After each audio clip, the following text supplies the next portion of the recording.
মুরগির রোস্ট আর শরবত নিয়ে একসাথে খেতে বসেছে। ঠিক সেই সময় বিড়ালটি বাঘটিকে অন্যদিকে তাকাতে বলে। বাঘ অন্যদিকে তাকাতেই বিড়াল শরবতের মধ্যে অজ্ঞান করার ওষুধ মিশিয়ে দেয়। বাঘ ফিরে এসে শরবত খেতে যায়, আর কিছুক্ষণের মধ্যেই অজ্ঞান হয়ে পড়ে।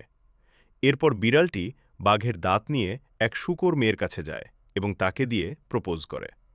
এরপর বিড়ালটি একটি কুকুরকে আঘাত করে তার গলার চেইন নিয়ে কেমিক্যাল দিয়ে সোনায় পরিণত করে। তারপর সেই সোনার চেইন শূকর মেয়েটির গলায় পরিয়ে দেয়।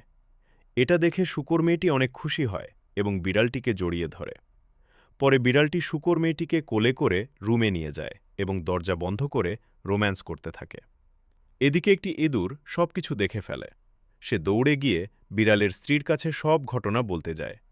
তখন বিড়ালের স্ত্রী কাপড় ধুচ্ছিল। ইঁদুর সব কথা বলতেই স্ত্রী রেগে যায়।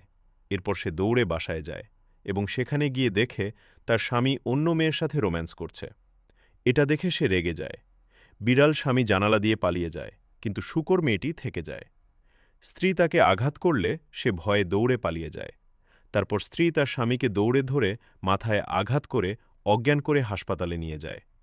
সেখানে কুকুর ডাক্তার চিকিৎসা শুরু করে। রাগের মাথায় স্ত্রী ডাক্তারকে বলে তার স্বামীকে শিক্ষা দিতে।